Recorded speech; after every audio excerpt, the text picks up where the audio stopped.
কথা কেন বলছেন আপনি? যাদবপুরে যে যেটা হয়েছে ড্রাউনিং, সেটা এখন পুলিশ ইনভেস্টিগেশনে আছে, সেটা নিয়ে আমার এই মুহূর্তে কোনো কমেন্ট করা উচিত না। পুলিশ ইনভেস্টিগেশন আছে, তারপরে পোস্টমর্টম হবে, সেগুলো রয়েছে। কিন্তু যাদবপুরই রয়ে গেছে।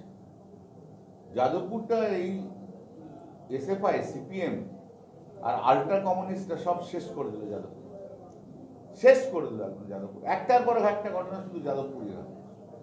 আসলে কমিউনিস্ট যেখানেই থাকে সেখানেই কিছু না কিছু ঝামেলা। এরা জীবনে কোনোদিন কনস্ট্রাকটিভ কাজ করতে পারেনি, ডিস্ট্রাকটিভ কাজ করেছে। কলকাতা হাইকোর্টে তো ওদেরই সিপিএম এর লোকরা তো মামলা করেছিল না, যে ইউনিয়ন অফিস যেন বন্ধ করে দেয়। কলকাতা হাইকোর্ট অর্ডার দিয়েছিল সব ইউনিয়ন অফিস বন্ধ করে দেয়। সেই ইউনিয়ন অফিসে কি করে এসএফআই ছেলেরা এরকম তাণ্ডব নৃত্য করলো, কি করে এরকম গান বাজনা করলো। আর যাদবপুরে তো গান বাজনা হলে রাত্রিবেলা 11টা 12টা পর্যন্ত কোনো কুলকিনারা পাওয়া যায় না, তাদের সাউন্ড লেভেল এত উপরে চলে যায় এবং ওদেরকেও কন্ট্রোল করতে পারবে না বলছে। ওই 34 বছরের সিপিএম যে ভূমিকা ছিল, যাদবপুরে আজও সিপিএম এর সেই ভূমিকা রয়েছে। আনকন্ট্রোল একদম। আমি তো পরের পর যাদবপুর নিয়ে মামলা করেছি। এরা আনকন্ট্রোল, এরা কাউকে মানবে না, কিচ্ছু করবে না। অথচ যাদবপুর ইউনিভার্সিটি কত সুন্দর ইউনিভার্সিটি, একটা সারা ভারতবর্ষের একটা বড় জায়গাতে আসে রেজাল্ট। শুধু 10% ছেলের জন্য যাদবপুরটা নষ্ট হয়ে গেছে। অনেক নিষিদ্ধ জিনিস ওখানে পাওয়া যায়, সব হচ্ছে সিপিএম এসএফআই এর লোকেরা।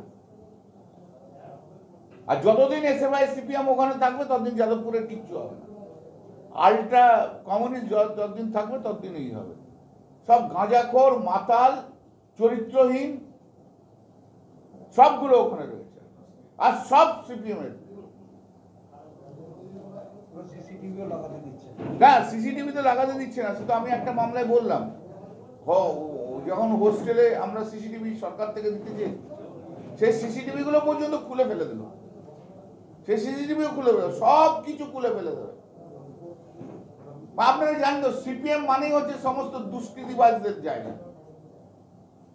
ওই শুধু বাইট দেয় আর ওই চ্যানেলে সন্ধ্যাবেলায় বসে। সব বাজে, সবগুলো বাজে একদম। চোর, জোচ্চোর, ছাঁচড়, ধর্ষক সব সিপিএম আছে। গুন্ডা, বদমাস। ওই 34 বছর যেমন ছিল, ওই যাদবপুরটাকে এখনো সেরকম করে রেখেছে।